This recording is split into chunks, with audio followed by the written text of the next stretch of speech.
Hello. Kain po tayo. Thank you, Lord. Meron po ulit tulog. Bigay ni Marnie. Thank you, Marnie. Yan po, pagkain ko. May isa akong isda. Pinaritos ko. Dala ni ng transient ko. Si Bake Bake. Sa amin natin ako ditong chicken, kuskus. At may munggo. Kain tayo. Kain po. At may toyo at suka. Kain to. Kain. Thank you, Lord.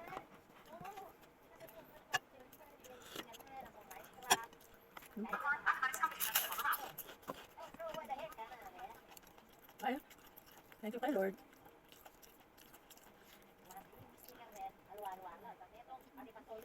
Ay, nahanap ako ng ano mo? Bedsheet? Hindi ko makita. Sabi ko, tinignan ko na doon sa ilalim ng mga luggage mo. Sabi ko, nasan kaya yung ano? Nakita ko meron yung extra eh. Hindi naman nagpalit yung kahapon. Sabi ko gano'n. Nagkanda ano-ano pa ako dyan sa mga luggage na yan. Binuksan-buksan ko pa eh. Yung pala, nakatiklop din pala ng ganoon. Patulad ng ano mo dyan.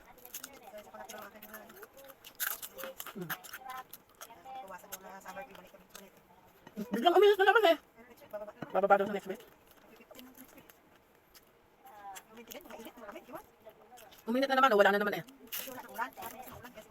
Pero umuulan, di ba? Nawala.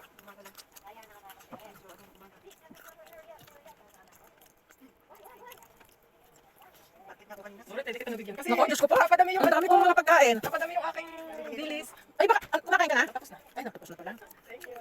Thank you, Neng. Katuwa naman. Alam yata nila wala akong bili. Ha? Binibigyan din niya ng pagkain yung isa eh. Magpunta nga yan, nangihiram ng pambukas ng dilata. 50. Kaso, hindi ko makita yung pambukas natin. Tinignan ko na eh. Wala.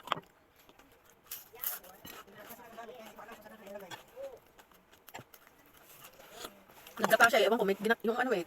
Nagdata yung binila niya eh. Kaya yung kanyang bubuksan eh kanina. Ewan ko anong niluto niya.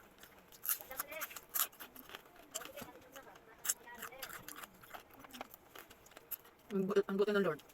At wala akong work. Dami nagbibigay ng mga pagkain ko. Ayan. May dala si Bernalyn ng 3 mansanas. Ako na nakaubos. Kasi masarap yung mansanas na binibig ni Bernalyn. Maanutong. Pero hindi na ako isa. Ha? Kasi kanina nga, parang walang gano'n. Nakita ko ng bayabas na smart yan. Kumain ka? Kinain mo? Maliit lang, hindi masyadong malaki. Naubos yung dalawa, nilagyan ko ng supa. Oo, yun ang ano mo kasi meron kasi po na eh. Pagdating ko sa bahay, ano ko. Kain na kayo? Oo, yan. Asa si Bernard? Wala pa. Wala pa yun, mamaya. Namaya pa yun. Sobra akong nabusog na eh. At least nabusog ka. Sobra, inibos ko yung kanin. Papaano? Sabi ko ba, naubos yata niya yung kanin niya. Ubus ko, ubus. Ang dami. Kumain naman ako ng kanin na lunch doon sa Wanchay, doon sa park. Konti lang. Kaya, Naubos mo yung kanin mo, sabi ko ba masarap yung ano, yung munggo.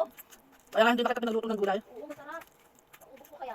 Problem yan, nabusog ka. Lagi kong binibigyan yun eh. Niluluto ako pa. Kinain lang niluluto niya eh. Minsan, pag nagluluto ako eh. Ako na nagluluto ng kanyang ano, binigyan siya ni Cecil pag nakita sila doon. Binibigay din mo pagkain. Binigyan ako kasi ni Marnie ng gulay. Ito, kaya nagpalambot ako ng ano, munggo. Ay, ayaw naman ni Marnie, sabi daw sasakit naman. Sabi ko, ang munggo, hindi nakakasakit yan. Yung pala, sabi ko, ano ba mga kinain niya? Yung binibigay sa atin ni ano, na mga munggong galing sa Pilipinas. Oo, yung mga beans. Sabi ko, yun ang lagi niluluto daw nila lagi yun. Ayun, sumumpong, sabi ko, kaya sumumpong yung ano mo. Yun ang masama.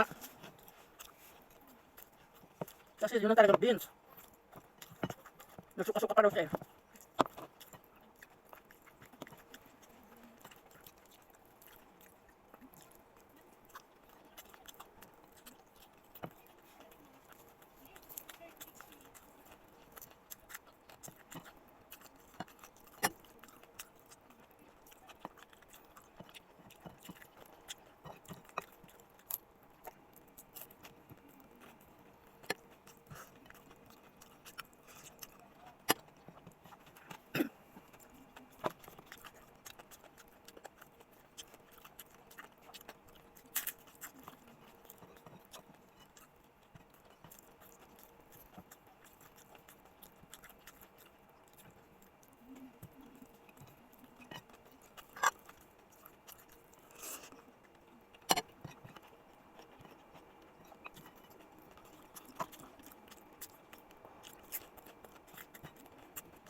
May nagpakain pa sa labas na eh. Mm-hmm. Ano pa nakabukas yung tubig sa tubig? Sabi na ako kasi kanina ng ganang araw, nagising kaya. Dagdag ko ng dagdag, hindi ko naman naiintindihan. Ha? Dagdag, hindi ko naman naririnig. Ito. Mag-alaga ka? Hindi, yung mga pamangkin kong mga bata. Kausap ko. Ah, Kasi mga magulang ng nanay niya, namatay na. Nag-asawa uli yung kapatid ko, kaya kausap ko kasi sila kanina. Maliliit pa yung mga bata. mag-asawa ulit. Oo, pero yung kung may 1 year na po, ilang months pa lang yan. Pareha silang balo, yung naging asawa niya. Baga saan? Sabi ko panta din sa amin eh. Mm. Kilala ko yung babae, eh, yung galit. Buti nakakuha agad sila ng magiging asawa. Ha? Buti nakakita agad ng magiging asawa. Oo, kasi po, yung tito ko, yung asawa niya, pamangkin niya yun. Yung babae. Mm. Pamangkin niya, namatay yung asawa niya sa cancer yata. Yun naman asawa ng kuya ko, bigla yung pagkamatay niya. Umatos pa yata hanggang sa nawala siya kasi matakaw kasi sila sa mga processed food, mga titino, matataba. Mm. Kaya yun, hindi alam na baka may nararamdaman na siya. Bigla siya natumbay. Mm. Yun na yung last niya nangyari. Tapos hindi na gumising. Yun,